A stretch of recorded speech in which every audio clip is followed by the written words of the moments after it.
A new Navy report found shortcomings in the SEAL program when investigating the death last year of SEAL candidate Kyle Mullen. The parents of another former Navy SEAL candidate who later died by suicide say they're not surprised. Investigative reporter Chris Horn has their reaction to the report's findings. Chris? Steph, the suicide of Brandon Caserta compelled his parents to get a law passed to help service members in crisis.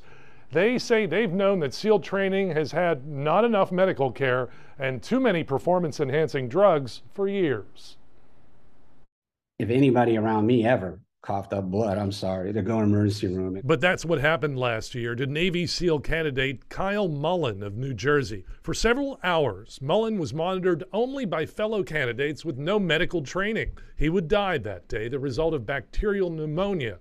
Doctors say it can come from strenuous swimming. The report found that Mullen refused medical care several times, and SEAL candidates are reluctant to seek it because they want to succeed. They classically condition these people not to ask for help. Patrick Caserta's son Brandon was a SEAL candidate in 2016. An avid runner, he thought the pain in his leg was shin splints. He collapsed on the beach and instructors ended his dream of becoming a SEAL.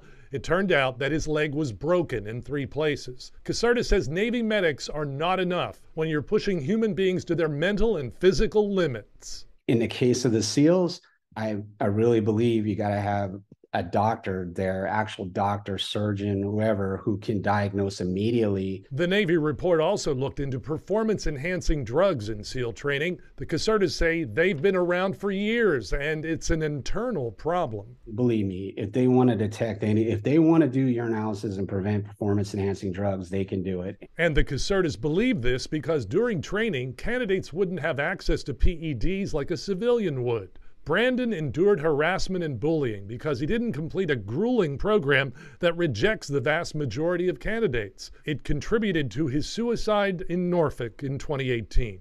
The brutality is atrocious. They don't need to be kicking them. They don't need to be punching them. They're already going through the worst training of their lives. They don't need to be brutally beaten in the process. President Biden signed the Brandon Act in late 2021, but the military didn't order that it be implemented until just 4 weeks ago. The Casertas say any changes that result from the death of Kyle Mullen could also take years to happen. Chris Horn, 10 on your side.